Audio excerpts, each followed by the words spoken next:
il y aura des lourdes conséquences sur cette action demain. Jusqu'à quand nous allons continuer à nous faire du mal? Il faut combien de temps pour comprendre ces vérités? Ça coûte quoi d'observer la parole de Dieu? Ça coûte quoi de prendre la décision pour dire mon corps est le temple du Saint-Esprit? Je ne veux plus m'enivrer de l'alcool, de boire la bière. Ça coûte quoi?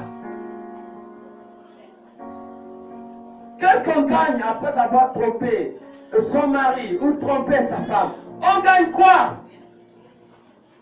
Jusqu'à quand nous allons comprendre ces vérités?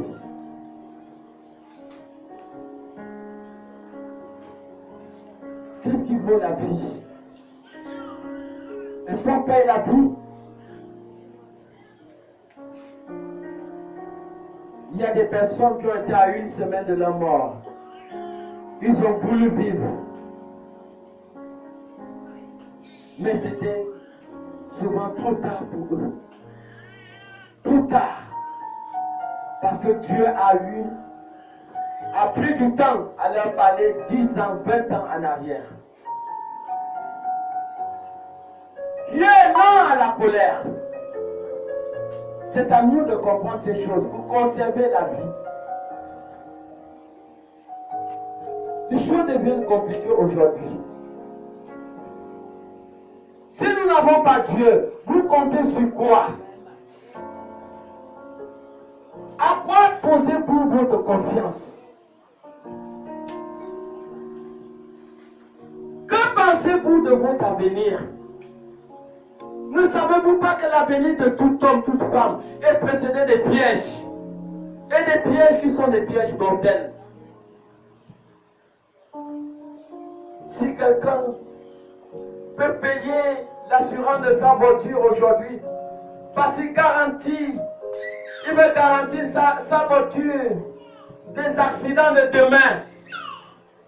Pourquoi moi je ne le ferai pas pour garantir ma vie des dangers mortels de demain? Pourquoi? Jusqu'à quand vous comprendrez que la vie est importante? Vous n'allez pas aller en boulot pour payer la vie. On ne paye pas la vie.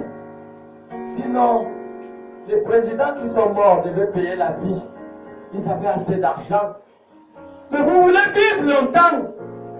Mais la vie est au prix simplement de l'obéissance à la parole de Dieu. Observez les principes. Voici un peuple qui est mort subitement. Pourquoi? Parce qu'ils ont violé les lois divines établies par Dieu. Tu es fatigué de vivre. Tu es fatigué de vivre. Jusqu'à quand les lois de Dieu vont continuer à être violées dans ta vie? Ne veux-tu pas un avenir meilleur pour toi? Où iras-tu sans Dieu? Jean 15:5 dit, Jésus dit, oh sans moi, il dit, vous ne pouvez rien. Sans Dieu, l'homme ne peut rien. Éphésiens 2:10 dit que nous avons été créés pour être unis à la personne de Jésus. Nous, on ne peut pas s'en sortir. Le monde est pollué par des esprits invisibles, pollué par des démons. Si on vous ouvre les yeux, où vous êtes là maintenant, chacun de vous va commencer à fuir, à voir la multitude de démons qui enveloppent l'atmosphère.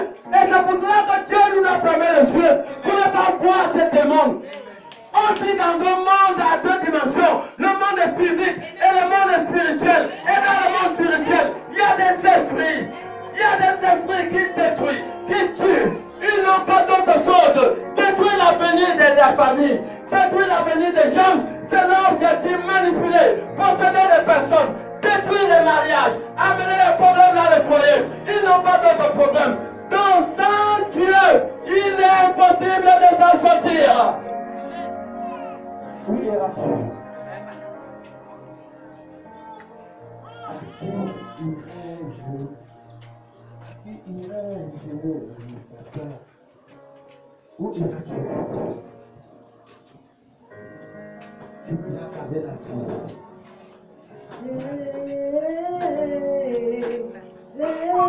Jésus, toi qui as les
comprendre ces choses.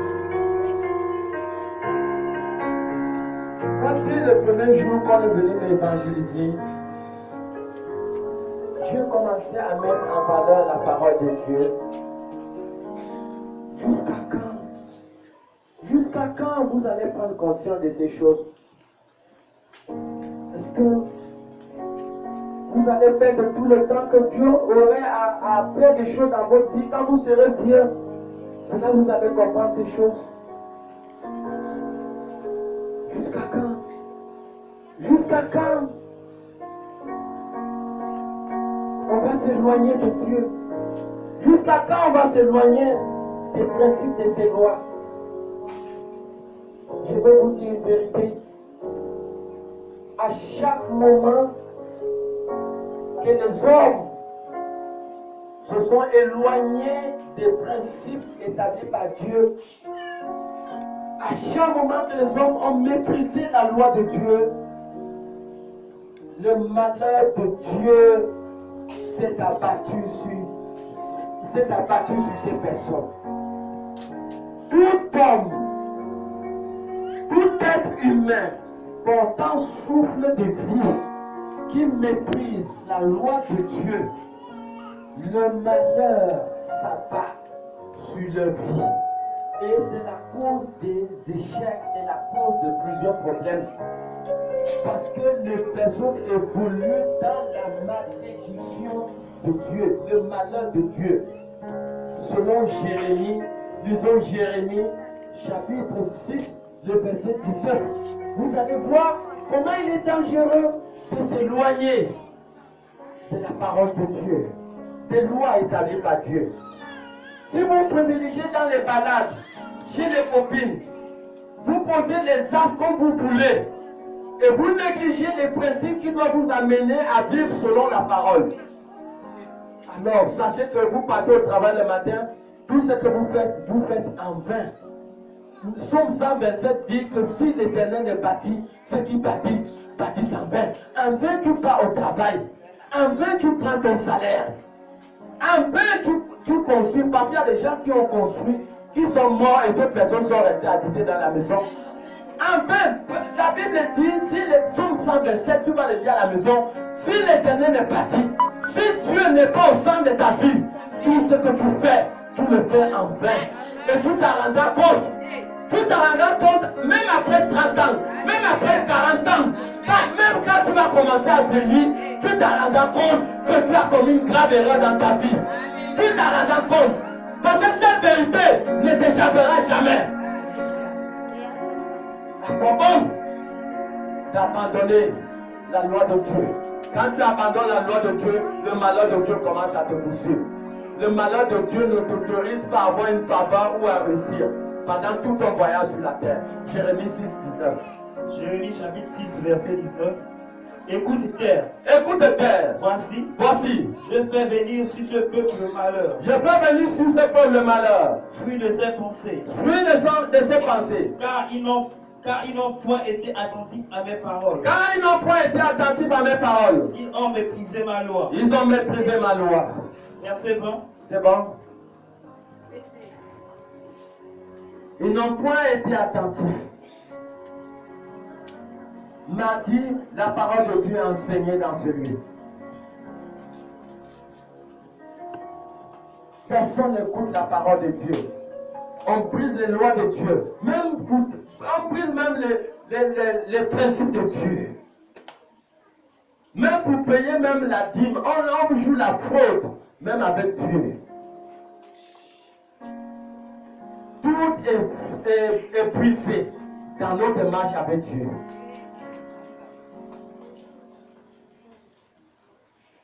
Pour payer même la dîme, c'est des problèmes. Dieu t'a donné 10 000. Ça te coûte quoi d'enlever 1000 francs sur les 10 000 que Dieu t'a donné pour accomplir la loi de Dieu? Vous pensez que vous ne pouvez pas obtenir la loi de Dieu sans obéir aux principes, aux lois qui ont été établies par Dieu. Même lorsque tu boucles la dîme, c'est une grande faute que tu fais avec Dieu. Parce que c'est un principe que Dieu a établi. C'est ça le secret de la bonne santé. Le secret pour sécuriser ta vie de demain. Sois en règle avec le Seigneur. Ne respecte pas certaines choses et tu abandonnes certaines choses. Non, la loi de Dieu doit être accomplie dans toute sa totalité. Il dit, voici, je fais venir le malheur sur ce peuple. Pourquoi? Parce qu'ils n'ont pas été attentifs à ma parole. Vous allez vous retrouver hors de vos bénédictions, hors de votre territoire, hors de tout ce que le Seigneur avait programmé dans votre vie.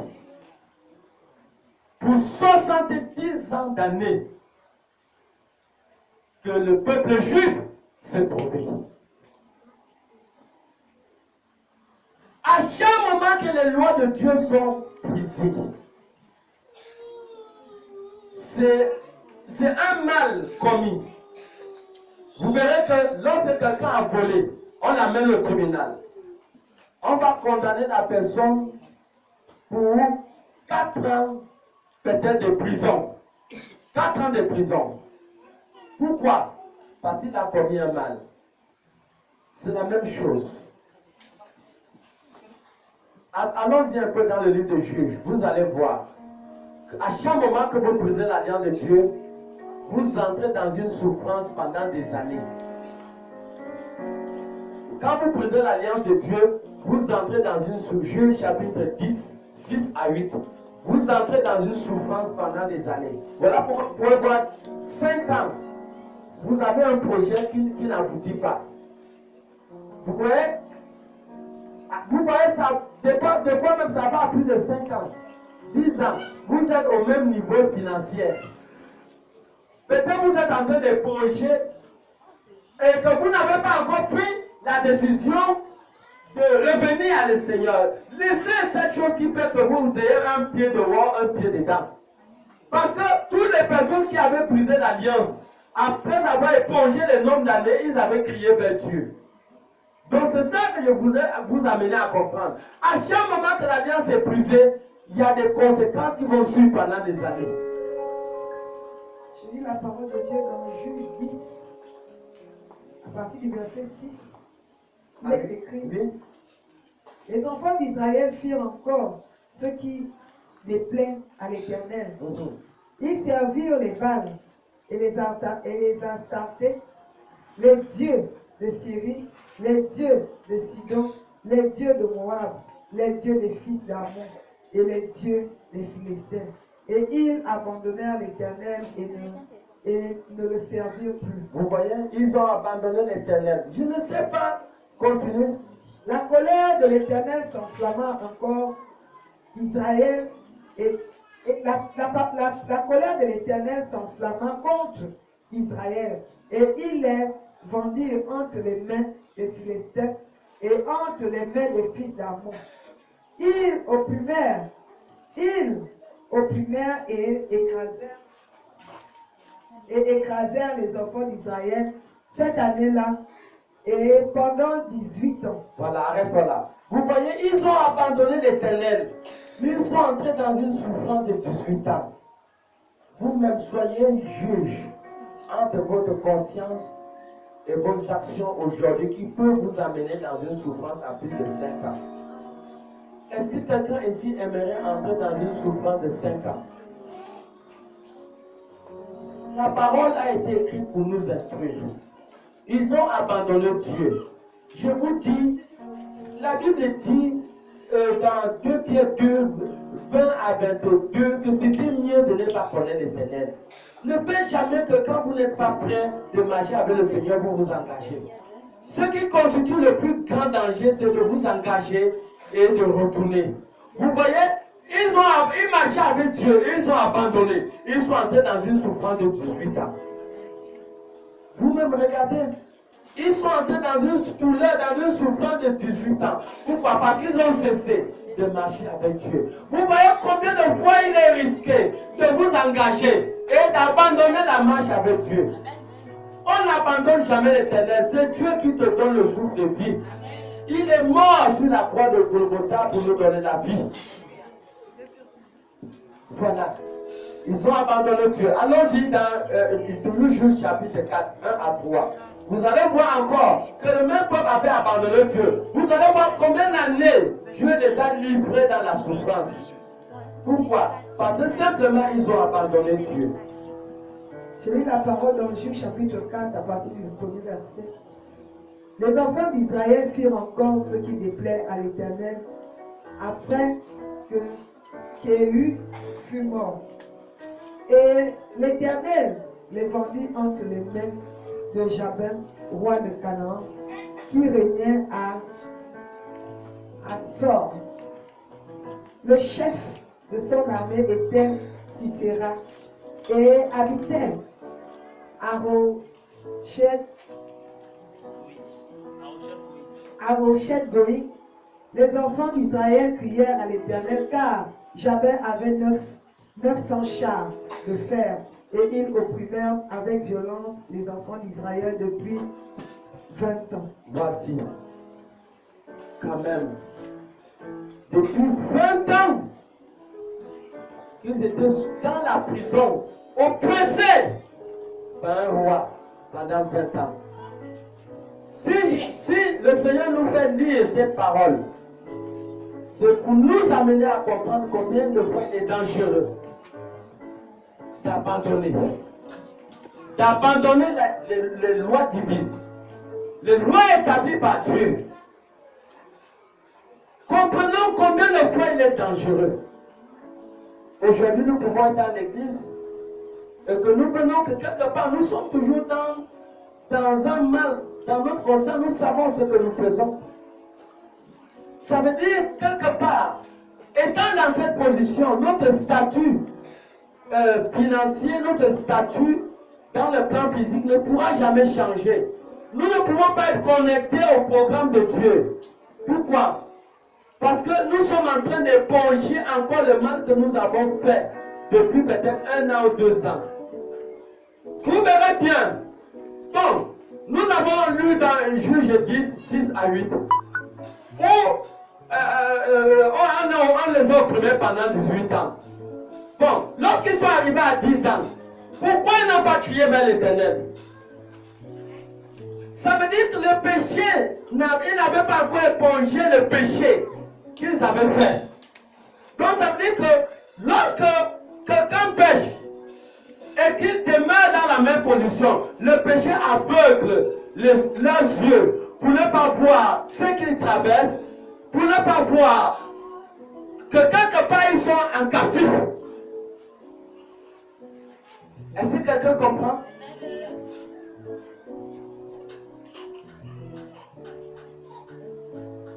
Il y a un temps pour toutes choses.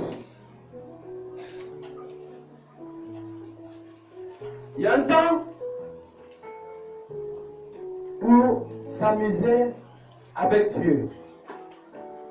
Il y a un temps aussi que nous devons prendre conscience des choses de Dieu.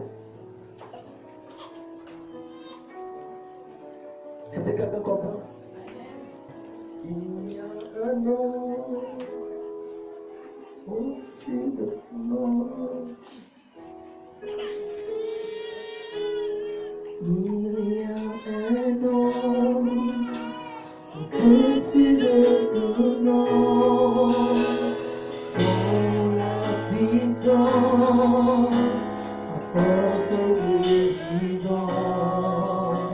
Je connais ce nom, de joie et ma pardon, si je le chante.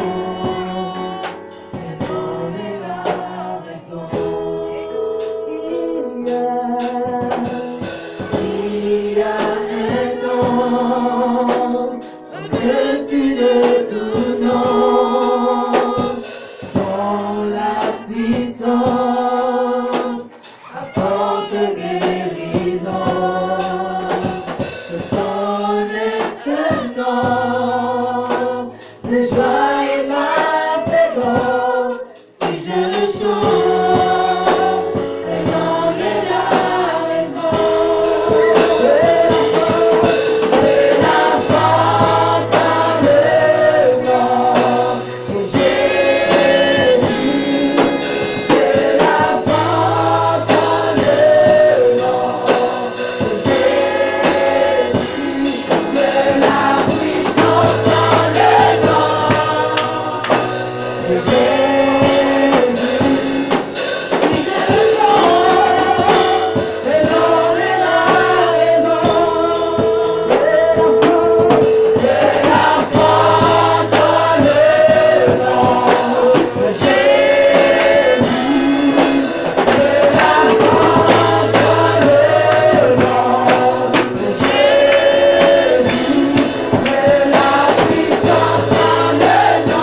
Jean chapitre 8, le verset 1 à 11, lisez-nous ça rapidement. Jean chapitre 8. Le premier qui arrive à lire, Jean 8, 1 à 11. Je lis la parole de Dieu dans Jean chapitre 8 à partir du verset 1 à 11. à 11. Il est écrit: Jésus se rendit à la montagne des Oliviers, mais dès le matin, il alla de nouveau dans le temple, et tout le peuple vint à lui. S'étant assis, et il les enseignait. Alors, les scribes et les pharisiens amenèrent une femme surprise en adultère, et la plaçant au milieu du peuple, ils dirent à Jésus: Maître, cette femme a été surprise en flagrant délit d'adultère. Moïse, dans la loi, nous a ordonné de lapider de telles femmes. Toi donc, que dis-tu? Au verset 6, il disait cela pour l'éprouver afin de pouvoir l'accuser. Mais Jésus s'étant baissé, écrivait avec le doigt sur la terre. Au verset 7, comme il continuait à l'interroger, il se leva et leur dit: que celui de vous qui est sans péché jette le premier la pierre contre elle. Au verset 8, et s'étant de nouveau baissé, il écrivait sur la terre. Quand ils entendirent cela, accusés par leur conscience, ils se retirèrent un à un, depuis le plus âgé jusqu'au dernier. Et Jésus resta seul avec la femme qui était là au milieu. Au verset 10, alors s'étant relevé et ne voyant plus que la femme, Jésus lui dit: Femme, où sont ceux qui t'accusaient? Personne ne t'a-t-il condamné? Elles répondirent: Non, Seigneur. Et Jésus lui dit: Je ne te condamne pas non plus. Va et ne pêche plus. Amen. S'il vous plaît, je voudrais attirer l'attention de tout le monde. Écoutez bien. Cette femme, avant qu'elle va commettre l'adultère, elle était libre. C'est vrai ou c'est faux? Elle était libre. Mais une fois elle est partie commettre l'adultère, les scribes et les pharisiens l'ont enchaînée. Elle est devenue prisonnière. Vous comprenez? Avant que cette femme ne commette l'acte, elle était libre. Mais après avoir commis l'acte, on l'a enchaînée avec les chaînes. S'il vous plaît, vous devez comprendre que le péché conduit dans la prison. Le péché conduit à la prison. À chaque moment que vous péchez, vous vous intronisez dans une prison spirituelle où tout ce que vous allez entreprendre dans votre vie ne marchera pas. Elle était libre avant le péché. Après avoir commis l'adultère, elle avait les chaînes. La loi juive dit que ces gens de femmes doivent être lapidés. C'est ce que la loi juive dit. Ça veut dire quand on trouve une femme en train de coucher avec le mari de truc, on la prend, on la met dehors, on prend les briques, on la casse la tête jusqu'à le cerveau explose. Elle meurt. C'est ça la loi juive. Mais les scribes et les pharisiens qui l'ont attrapé l'ont dit: bon, comme Jésus n'est pas loin d'ici, on va entendre ce que cet homme va dire. Écoutez, si Jésus était dans une autre tribu d'Israël, à l'époque il n'y avait pas de voiture, est-ce qu'il devait dire que bon, nous allons prendre cette femme, on va le mettre sur le chameau, on va aller dans l'autre tribu pour aller entendre ce que Jésus va dire? Hein? Cette femme, elle était quoi? Condamnée à mort, non? Bon, on l'a pu tuer pourquoi? Parce que Jésus n'était pas loin de où on l'avait attrapé en adultère. Comprenez combien de fois la présence de Jésus sauve. Si les sorciers t'ont mis que c'est toi la prochaine viande qu'ils vont manger en décembre, je te dis qu'ils ne pourront plus te manger, c'est leurs propres enfants qu'ils vont manger dans le nom de Jésus. Parce que je sais que la présence de Jésus sauve. Ceux qui sont condamnés à mort, il suffit simplement de venir dans la présence de Jésus pour être sauvés. C'est tout.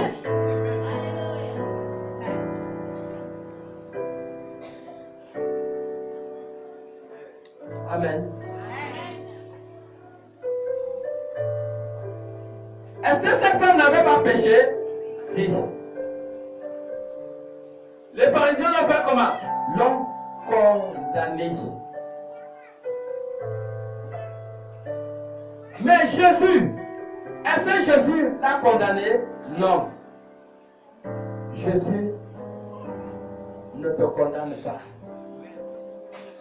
Pourquoi cette femme, Jésus n'a plus condamnée?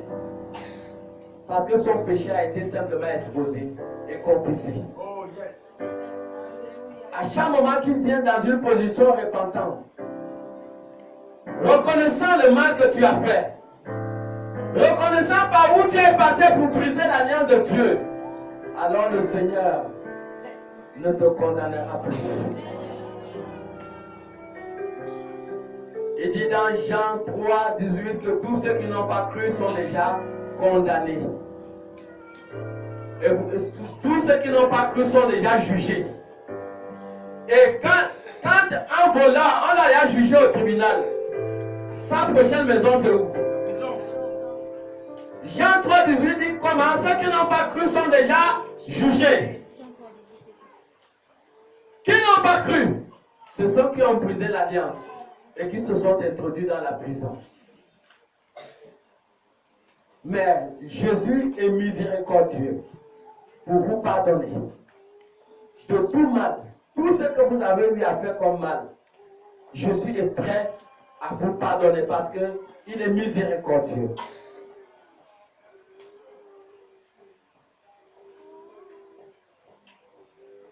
Tout péché que vous faites vous introduit dans la prison spirituelle, où les choses vont commencer à tourner au vinaigre noir dans votre vie. Tout péché que vous faites vous introduit dans la prison spirituelle. Tout péché que vous faites vous introduit dans la prison spirituelle. Vous-même, vous avez un vie où on célèbre un mariage, on dit oui, voilà, tel prisonnier, il a tué. Maintenant, on célèbre son mariage. Vous avez vu ça? Un prisonnier se marie. Vous comprenez pourquoi beaucoup ne se marient pas, non? Vous comprenez maintenant, non? Est-ce que quelqu'un comprend maintenant? Mais tu vas te marier comme tu es en prison. Un prisonnier voyage. Quand tu es en prison, tu dis, bon, il va aller à Dubaï pour aller faire des affaires. Amen. Un prisonnier est privé même de sa femme. Ta femme est entre les mains d'une autre personne. Ton mari est entre les mains d'une autre personne. Amen.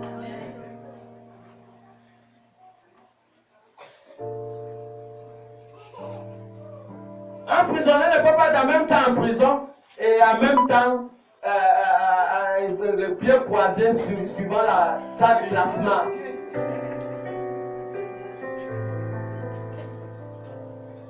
Un prisonnier ne peut pas aller prendre son argent en banque. Un prisonnier. J'ai une bonne nouvelle. Bon, c'est même pas une bonne nouvelle, c'est une mauvaise nouvelle. La condamnation du péché, c'est une condamnation à mort. Donc c'est une prison que tu ne sors pas. Est-ce que quelqu'un comprend? La sentence de la condamnation du péché, c'est la condamnation à mort. Donc ça veut dire quand tu pêches, les conséquences d'échec sont pour toute ta vie sur la terre. jusqu'à ce que tu reviennes à le Seigneur pour te repentir. Amen, amen. Quelqu'un a entendu quelque chose aujourd'hui? Acclamons pour le Seigneur.